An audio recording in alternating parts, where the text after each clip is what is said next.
दोस्तों हम लोग इस क्लास में बीपीएससी 66वीं का जो प्रीवियस ईयर का क्वेश्चन है उसको पूरे डिटेल के साथ हम बताने वाले हैं और यहाँ से आप फील कर सकते हैं कि किस प्रकार के प्रश्न आप लोगों को परीक्षा में पूछे जाने की संभावना है। और बिहार टीचर वैकेंसी के लिए ये अति महत्वपूर्ण वीडियो होने वाला है, अंत तक जरूर बने रहिएगा। क्वेश्चन नंबर 1 में है, परचिन्हकारी पिट्रा ड्यूरा निम्न में से किससे संबंधित है। परचिन्हकारी पिट्रा ड्यूरा निम्न में से किससे संबंधित है।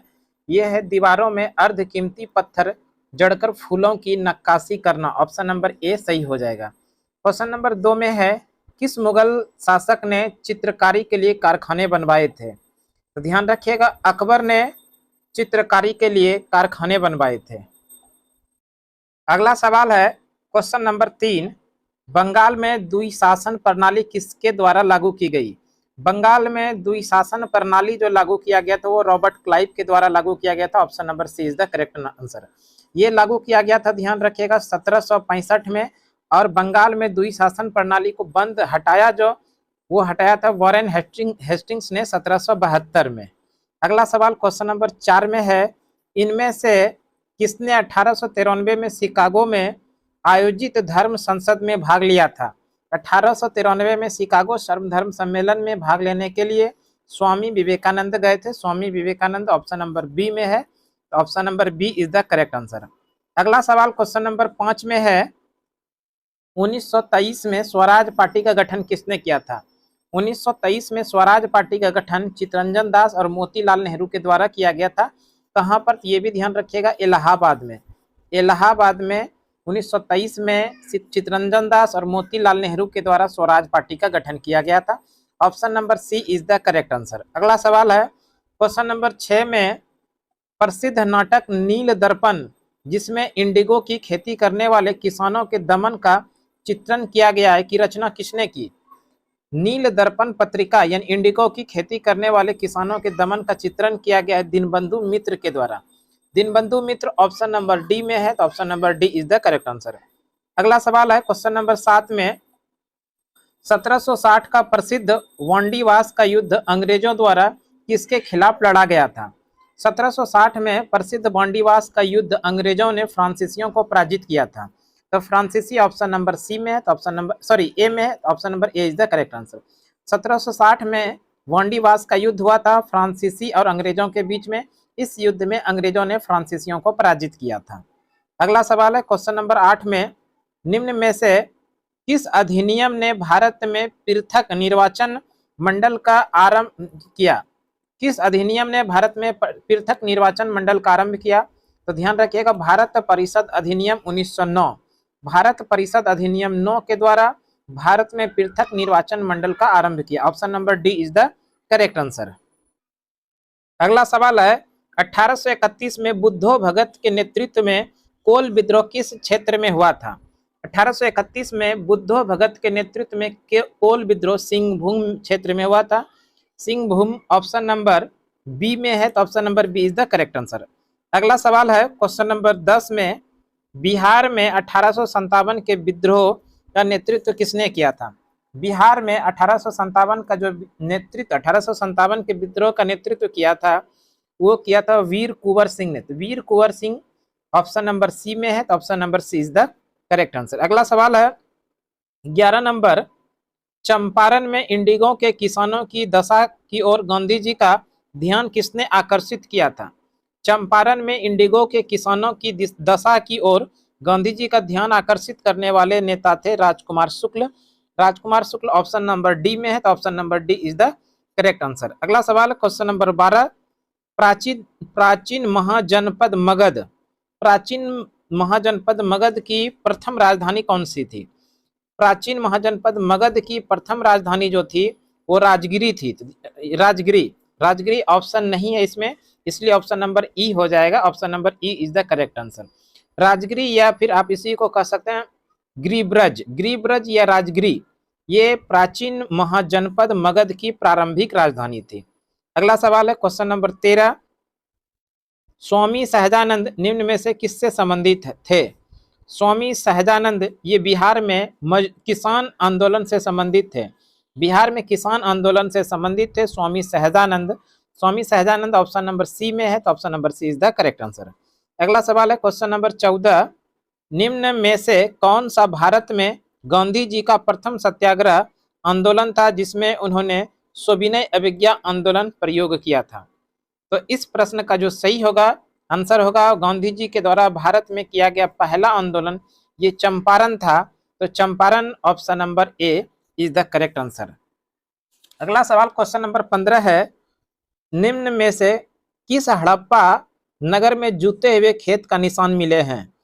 यानी हड़प्पा सभ्यता में जूते हुए खेत का निशान मिला है ये कालीबंगन में, तो कालीबंगन ऑप्शन नंबर ए में है, तो option number A is the correct answer. अगला सवाल है क्वेश्चन नंबर 16, त्रिरत्न या तीन रत्न, और इस तीन रत्न में जैसे सटीक ज्ञान, सच्ची आस्था और सटीक क्रिया निम्न में से किससे संबंधित है? तीन रत्न जैसे सटीक ज्ञान, सच्ची आस्था, सटीक क्रिया ये संबंधित है जैन धर्म से। जैन धर्म ऑप्शन नंबर सी में है, तो option number C is the correct answer. अगला सवाल है क्वेश्चन नंबर 17, इनमें से किस शासक ने चतुर्थ बौद्ध संगति कश्मीर में आयोजित की? यानी किसके शासनकाल में चतुर्थ बौद्ध संगति का आयोजन कश्मीर के कुंडल वन में हुआ था? ये कनिष्क के शासनकाल में हुआ था। Kanishka option number C is the correct answer. अगला सवाल है क्वेश्चन नंबर 18 में, निम्न में से किस भारतीय दर्शन ने परमाणु सिद्धांत का प्रतिपादन किया था? भारतीय दर्शन ने परमाणु सिद्धांत का प्रतिपादन किया था वो है वैशेषिक, और वैशेषिक ऑप्शन नंबर डी में है, तो option number D is the correct answer. अगला सवाल क्वेश्चन नंबर 19 में है, किस दिल्ली सुल्तान ने रक्त एवं लौह नीति अपनाई?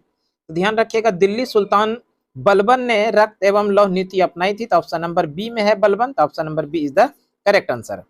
अगला सवाल है क्वेश्चन नंबर 20, कौन सा पूर्व मध्यकालीन भारतीय साम्राज्य व्यापक स्तर पर स्थानीय स्वशासन के लिए प्रसिद्ध था?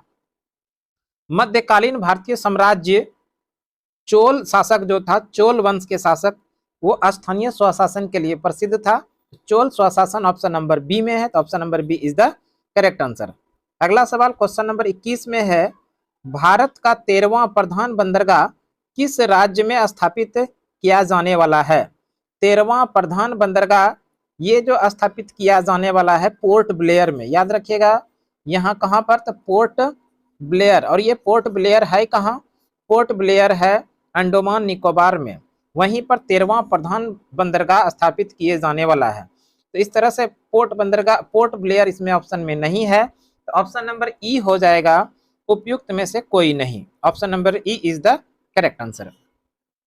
अगला सवाल 22 नंबर सवाल है, निम्न राज्यों में से कौन सा राज्य भारत में सर्वाधिक सौर ऊर्जा का उत्पादन करता है?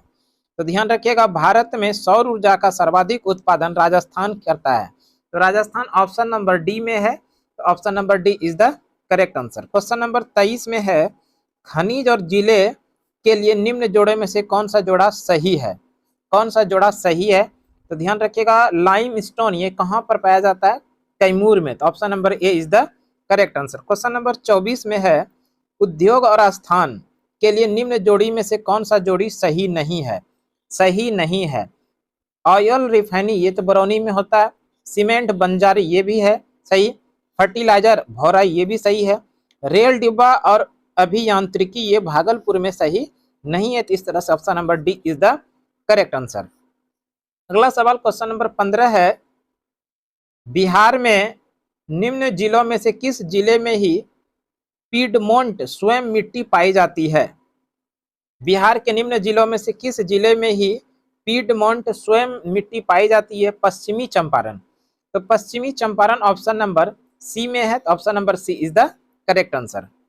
अगला सवाल है क्वेश्चन नंबर 26 में, बिहार के निम्न प्रशासनिक विभागीय जोड़े में से किस जोड़े से गंगा नदी नहीं बहती है? कोसी और मगध, कोसी मगध जो है ऑप्शन नंबर डी, यहाँ से गंगा नदी नहीं बहती है। अगला सवाल है, जनजाति और जिले के निम्न जोड़े में कौन सा जोड़ा सही नहीं है? तो ध्यान रखिएगा उराव ये सुपौल के अंदर नहीं होता है, तो option number C is the correct answer. अगला सवाल है, बिहार राज्य के कुल भौगोलिक क्षेत्र की तुलना में समस्त वन्य क्षेत्र का प्रतिशत कितना है? तो ध्यान रखिएगा, बिहार में कुल भौगोलिक क्षेत्र की तुलना में समस्त वन्य क्षेत्र की बात पूछा जा रहा है प्रतिशत में, यह है 7.27 7.27, जो कि वर्तमान समय में ये हो गया है 7.8%। याद रखिएगा, वर्तमान समय में ये 7.8 हो गया है। Option number A is the correct answer. Question number 29 में है, निम्न में से किस जिले में बिहार का एकमात्र राष्ट्रीय उद्यान है? बिहार का एकमात्र राष्ट्रीय उद्यान वाल्मीकि राष्ट्रीय उद्यान है। ये किस राज्य में? तो ध्यान रखिएगा, ये पश्चिमी चंपारण में है। पश्चिमी चंपारण ऑप्शन नंबर सी में है। Option number C is the correct answer. अगला सवाल है क्वेश्चन नंबर 30 में, भौगोलिक क्षेत्र की दृष्टि से जापान का सबसे बड़ा द्वीप कौन सा है? भौगोलिक क्षेत्र की दृष्टि से जापान का सबसे बड़ा द्वीप होन्शु द्वीप है, जो ऑप्शन नंबर बी में है। तो option number B is the correct answer. अगला सवाल है क्वेश्चन नंबर 31 में, ग्रीनलैंड निम्न देशों में से किस देश का भाग है? ग्रीनलैंड डेनमार्क का भाग है। डेनमार्क ऑप्शन नंबर ए में है। तो option number A is the correct answer. अगर हम लोग बात कर ले ग्रीनलैंड, ये विश्व का सबसे बड़ा द्वीप है। विश्व का सबसे बड़ा द्वीप कौन सा है? ग्रीनलैंड कहां पर स्थित है? डेनमार्क। डेनमार्क की राजधानी कोपेनहेगन है। अगला सवाल क्वेश्चन नंबर 32 में है, दिसंबर 2018 तक के अनुसार विश्व के निम्न देशों में से किस देश में सबसे अधिक भारतीय आबादी है? ये 2018 तक का करंट अफेयर्स है। 2018 तक के अनुसार विश्व में सबसे अधिक देशों में किस देश में भारतीय आबादी है? तो ये संयुक्त राज्य अमेरिका है उस समय के अकॉर्डिंग। वर्तमान समय में संयुक्त अरब अमीरात में सबसे अधिक भारतीय रहते हैं। 2018 तक कौन सा देश था? अमेरिका। और वर्तमान समय में कौन सा है? संयुक्त अरब अमीरात। 2018 के अकॉर्डिंग ये प्रश्न का जो सही आंसर होगा वो ऑप्शन नंबर डी होगा। अगला सवाल है क्वेश्चन नंबर 33 में, निम्न देशों में से किस देश में 2019 में सालाना सबसे अधिक सोने का उत्पादन टन में अधिक हुआ? ये ऑस्ट्रेलिया नहीं दोस्तों, ये चीन में हुआ था। चीन में। Option number C is the correct answer. अगला सवाल है क्वेश्चन नंबर 34 में, निम्न में से किस महाद्वीप में सबसे अधिक देश है? यानी किस महाद्वीप में देशों की संख्या सबसे अधिक है? तो अफ्रीका महाद्वीप में सबसे अधिक देश है। ध्यान रखिएगा, 54 देश है, जबकि एशिया में 50 देश है। तो इस तरह से सबसे अधिक देशों वाला महाद्वीप है Africa. Option number C is the correct answer. अगला सवाल है क्वेश्चन नंबर 35 में, 2011 की जनगणना के अनुसार भारत के किस राज्य के आदिवासियों की आबादी का प्रतिशत उसकी कुल आबादी की तुलना में अधिक है? 2011 के जनगणना के अनुसार भारत के किस राज्य के आदिवासियों की आबादी का प्रतिशत उसकी कुल आबादी की तुलना में अधिक है? तो Mizoram. Option number C is the correct answer. Question number 36 में है, निम्न कॉफी उत्पादक क्षेत्रों में कौन सा क्षेत्र कर्नाटक में नहीं है? यानी कॉफी उत्पादक क्षेत्रों में कौन सा स्थान कर्नाटक के अंदर नहीं है? पुलनेज, ये जो जगह है कर्नाटक राज्य में स्थित नहीं है। तो option number D is the correct answer. ये है कहाँ, ये भी ध्यान रख लीजिएगा, ये तमिलनाडु के अंदर है। अगला सवाल है क्वेश्चन नंबर 37 में, भौगोलिक क्षेत्र की दृष्टि से भारत के निम्न जिलों में कौन सा जिला सबसे बड़ा है? यानी भौगोलिक क्षेत्र के हिसाब से कौन सा जिला सबसे बड़ा है? तो याद रखिएगा, ये सबसे बड़ा जिला लेह है। Option number A is the correct answer. Option number A is the correct answer. भौगोलिक क्षेत्र की दृष्टि से भारत का सबसे बड़ा जिला Leh. Option number A is the correct answer. Question number 38 है। 38 में है, भारत के किस राज्य में वन्य जीव अभ्यारण्य सबसे अधिक है? भारत के किस राज्य में सबसे अधिक वन्य जीव है अभ्यारण्य है? तो ध्यान रखिएगा, महाराष्ट्र में सबसे अधिक वन्य जीव अभ्यारण्य है। महाराष्ट्र ऑप्शन नंबर सी में है। तो option number C is the correct answer. ये भी ध्यान रख लीजिएगा, कितना वन्य जीव अभ्यारण्य सबसे अधिक है? 49 है। अगला सवाल है क्वेश्चन नंबर 39 में, बिहार में प्रभावित होने वाली निम्न नदियों में से उत्तर की ओर प्रभावित होने वाली कौन सी नदी है? बिहार में जितनी भी नदी बहती है उन नदियों में से कौन कौन सी नदी है जो उत्तर की ओर बहती है? तो ध्यान रखिएगा, बिहार में प्रभावित होने वाली नदियों में बागमती उत्तर की तरफ बहती है, कमला ये भी उत्तर की तरफ बहती है, कोसी ये भी उत्तर की तरफ बहती है, और गंडक ये भी उत्तर की तरफ बहती है। इसमें चारों जो ऑप्शन दिखाई पड़ रही है, चारों उत्तर की ओर प्रभावित होने वाली नदी है। तो इस कंडीशन में इस प्रश्न का जो सही आंसर हो जाएगा उपयुक्त में से एक से अधिक, और जो ऑप्शन नंबर ई में है तो option number E is the correct answer. अगला सवाल क्वेश्चन नंबर 40 में है, निम्न हिमालय पर्वत श्रेणियों में से किस पर्वत श्रेणी को अटल टनल पार करती है? अटल टनल ये पूर्वी पीर पंजाल जो है ये पर्वत श्रेणी अटल टनल को पार करती है, तो option number D is the correct answer. अगला सवाल है 41 नंबर में, नागरिकता संशोधन कानून कब पारित हुआ? नागरिकता संशोधन कानून जो पारित हुआ 11 दिसंबर 2019 को, 11 दिसंबर 2019 को नागरिकता संशोधन कानून पारित हुआ। ऑप्शन नंबर बी में है तो option number B is the correct answer. दोस्तों हम लोग बात कर रहे हैं नागरिकता पर पहली बार जो कानून बना था याद रखिएगा 1955 में। नागरिकता पर पहली बार कानून कब बना?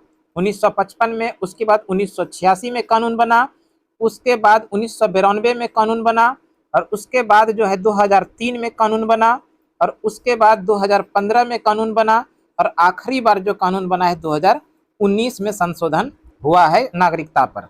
अगला सवाल क्वेश्चन नंबर 42 में है, 73वें संविधान संशोधन कानून की वैधानिक शुरुआत किस संविधान संशोधन बिल से हुई है? 73वें संविधान संशोधन कानून की वैधानिक शुरुआत किस संविधान संशोधन बिल से हुई है? ये 64वां संविधान संशोधन बिल से हुआ, तो option number D is the correct answer. 73वां संविधान संशोधन हुआ कब है? याद रखिएगा 1992। कब हुआ है? 1992 में हुआ, और किससे संबंधित है ये भी ध्यान रखिएगा, पंचायती राज से संबंधित है। क्वेश्चन नंबर 43 अगला सवाल है, विधि का नियम या कानून का अधिराज्य का मतलब क्या है? विधि का नियम या कानून का अधिराज्य का मतलब क्या है? तो इसका जो सही मतलब होगा, सभी के लिए एक कानून और सभी के लिए एक न्यायतंत्र, जो ऑप्शन नंबर ए में है, तो option number A is the correct answer. अगला सवाल है क्वेश्चन नंबर 44, पंचायती राज संस्थाओं को 29 कार्यों की सूची किस अनुच्छेद के तहत दी गई है? ये पंचायती राज संस्थाओं को 29 कार्यों की जो सूची दी गई है ये अनुच्छेद नंबर 40 के अंदर दिया गया है। किस अनुच्छेद में? अनुच्छेद नंबर 40 में। अगला सवाल है, वर्ष 1632 में बिहार के पटना शहर में कौन सी कंपनी अपनी फैक्ट्री स्थापित की थी? 1632 ईस्वी में बिहार की पटना में कौन सी संस्था ने यानी कौन सी कंपनी ने अपनी कंपनी खोली थी पटना में? तो इस प्रश्न का जो सही आंसर होगा वो होगा ब्रिटिश ईस्ट इंडिया कंपनी। याद रखिएगा ब्रिटिश ईस्ट इंडिया कंपनी नहीं होगा दोस्तों, French east India company. French east India company ने 1632 ईस्वी में बिहार के पटना में कंपनी खोली थी। Option number D is the correct answer. British east India company ने पटना में अपना जो कंपनी खोला था वो 1620 में, इसको भी याद रखिएगा। ब्रिटिश ईस्ट इंडिया में पटना में कंपनी कब खोला था? 1620 में। और 1632 में बिहार के पटना शहर में किस कंपनी ने अपना कंपनी खोला? फ्रेंच ईस्ट इंडिया कंपनी ने। French east India company Bharat कब आई थी? 1602 ईस्वी में। अगला सवाल है क्वेश्चन नंबर 46 में, निम्न में से कौन सा विकेंद्रीकरण का पौष्टिय नहीं है? क्वेश्चन नंबर 46 में है, निम्न में से कौन सी विकेंद्रीकरण का पौष्टिय नहीं है? स्थानीय समुदायों में आत्मविश्वास को नहीं जगाना, ये विकेंद्रीकरण का पौष्टिय नहीं है। Option number C is the correct answer. Question number 47 में है, ब्रिटिश शासन काल में संविधान के विषय में कौन सा कानून ऐतिहासिक नहीं रहा? यानी ब्रिटिश शासन काल के संविधान में कौन सा कानून ऐतिहासिक नहीं रहा था?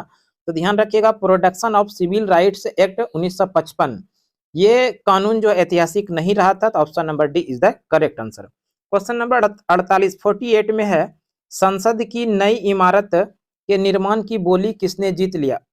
संसद की नई इमारत बनने के लिए जो बोली जीता था वो टाटा प्रोडक्शन लिमिटेड, जो ऑप्शन नंबर सी में है, तो option number C is the correct answer. अगला सवाल 49 नंबर में है, भारत के संविधान का कौन सा अनुच्छेद भारतीय निर्वाचन आयोग की स्थापना से संबंधित है? भारत के निर्वाचन आयोग से संबंधित अनुच्छेद है अनुच्छेद नंबर 324। अगला सवाल है 50 नंबर, भारत में राष्ट्रीय महिला आयोग का प्रमुख कौन है? राष्ट्रीय महिला आयोग की जो प्रमुख है वो रेखा शर्मा है।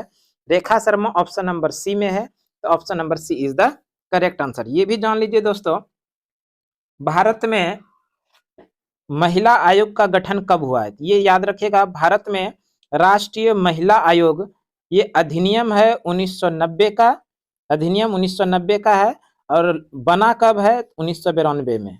याद रखिएगा, 31 जनवरी 1992 को राष्ट्रीय महिला आयोग को संवैधानिक निकाय के रूप में गठन किया गया। अधिनियम 1990 का है।